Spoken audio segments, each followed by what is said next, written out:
Ça se passe ici, sur France 3 Pays de la Loire. La solitude, elle est revenue, elle est là, la solitude, chantait Barbara. En fait, il faut savoir qu'elle n'a jamais quitté certains. Un récent rapport effectué pour la Fondation de France révèle des chiffres éloquents. Regardez, par exemple, celui-ci, 12% de la population française ressent un sentiment d'isolement. Mais heureusement, regardez, il y a des alternatives, comme celle de cette association qui s'appelle Habitage, là c'est en Maine-et-Loire, et elle permet à des personnes âgées de vivre ensemble. Attention, chacun chez soi, chacune chez elle, mais on peut partager des moments de convivialité, et Daniel ne s'en prive pas. Un saut périlleux. Alors c'est quoi pour séduire les garçons? On me rappelle plus moi comment je faisais moi. Bonsoir Cécile Gouezet. Bonsoir. Elle est très drôle Daniel.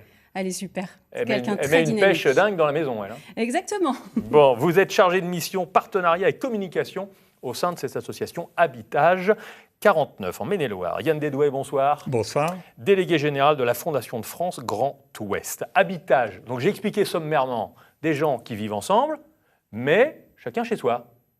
Exactement. L'idée, ce sont des maisons qui rassemblent des personnes âgées sous un même toit, sauf qu'elles ont chacune leur appartement, et puis elles ont en plus un espace commun qu'elles utilisent pour elles, pour accueillir leur famille, mais aussi pour vivre des moments avec des gens du village. Et ce, dans 3 maisons. Vous parlez justement des villages, 3 maisons dans 3 villages en Maine-et-Loire. On va regarder la carte autour d'Angers.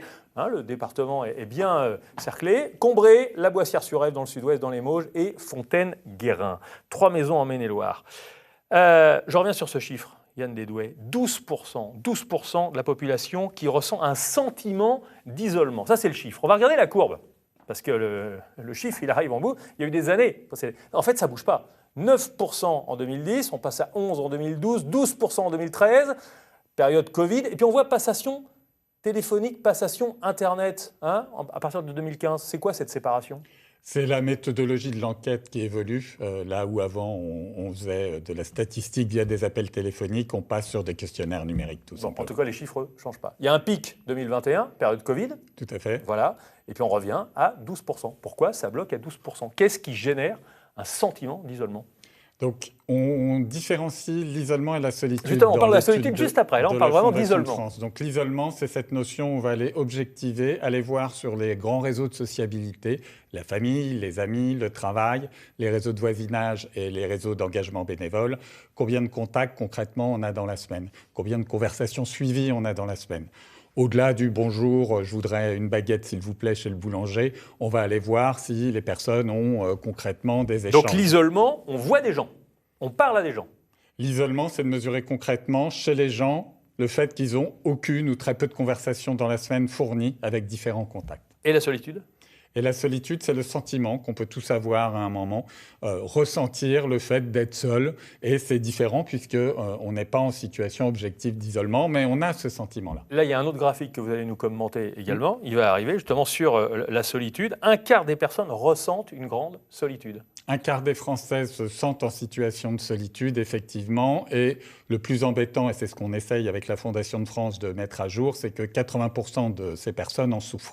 Donc, 8 sur 10 quand même. Ouais. Donc, au travers des actions et des projets qu'on accompagne, tels que celui que nous présente Cécile d'Habitage, on est dans la logique de travailler sur ces sujets-là. Alors, toutes ces personnes, Cécile Gouezet, qui vivent dans ces maisons Habitage, elles ressentaient de l'isolement, de la solitude, et aujourd'hui, ça y est, c'est miraculeux, ces sentiments ont disparu ? Alors, il n'y a pas de miracle, mais en fait, le lien social, c'est vraiment le cœur du sujet. C'est de se dire que si on se sent entouré, forcément, on se sent mieux. Et si on se sent mieux, finalement, la perte d'autonomie qu'on peut rencontrer chez certains va être beaucoup plus lente. Parce que on revit des moments conviviaux, agréables. Et puis, le petit bonjour du matin avec un ça va, déjà, ça change tout au quotidien. Ces moments, justement, ils sont choisis. C'est-à-dire que la personne sort de chez elle pour aller vers les autres. Si elle le veut, rien n'y oblige. Ce n'est pas un club de vacances où on vient vous chercher pour l'apéro dans la piscine. Exactement. Le mot d'ordre, c'est la liberté. En fait, c'est pas qu'en vieillissant, on a besoin de se garder cette liberté. Et s'ils le souhaitent, ils peuvent aller vers cet espace commun, mais aussi on leur laisse aussi choisir les activités qui auront lieu dans cet espace commun, parce qu'on part de leurs envies. Et on y invite des personnes isolées du village à venir aussi participer. Donc, il y a de la visite, il y a des ateliers, on peut vous aider à aller sur Internet, on peut jouer, on l'a vu avec Daniel tout à l'heure. Qui sont ces gens qui vivent dans ces maisons, des gens qui ont vendu leur maison pour financer justement ce loyer? Alors, on a plusieurs types de personnes. Les premières personnes, c'est les personnes du village et c'est pour ça que le projet est né. C'était pouvoir permettre aux personnes du village âgées de rester vieillir au village. Et puis, on a des personnes aussi qui viennent pour se rapprocher de leur famille. Tout simplement parce qu'effectivement, ils ont ce manque de famille. Alors, la famille, au quotidien, c'est difficile d'aller voir ses parents. Par contre, si elle habite au bout de la rue, c'est plus facile. Les enfants viennent plus facilement. Exactement. Bon, qu'est-ce qui génère vraiment de la solitude, Yann Desdouais? Alors, ça dépend, et c'est ce qu'on voulait mettre à jour selon l'âge des personnes. Il y a aussi un facteur qui impacte, qui est le revenu. Donc, plus on a des bas revenus, plus on est isolé.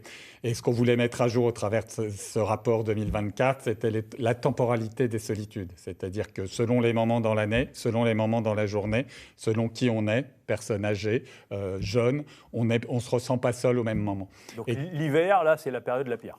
Alors l'hiver, ce sentiment de solitude, il est à 10 points de plus que l'été. Les fêtes de fin d'année, habituellement. La semaine pour les personnes qui sont au chômage. Les week-ends pour les familles monoparentales et les femmes seules qui, à un moment, doivent s'occuper des enfants tout le week-end et n'ont pas forcément le temps de faire autre chose. Et dans ces nombreuses missions, donc, la Fondation de France aide justement Habitage 49. Le loyer? Environ 400 €. 400 €, donc pour financer ça, éventuellement, on a vendu sa maison. C'est la dernière étape avant l'EHPAD? Alors, je ne sais pas si à la dernière étape, en tout cas des personnes qui ne vont pas à l'EHPAD après Habitage. Si, on peut rester vieillir chez soi si le lieu est adapté, et c'est ce qu'on essaye de faire, si on est entouré. Et s'il y a des maladies ou des choses qui arrivent et qui fait que l'EHPAD est obligatoire, entre guillemets, au moins c'est choisi et on les accompagne pour aller vers l'EHPAD. Merci beaucoup Cécile Gouezet, chargée de mission Habitage Maine-et-Loire, Yann Desdouais, délégué général de la Fondation de France dans l'Ouest. Restez avec nous, l'info se poursuit.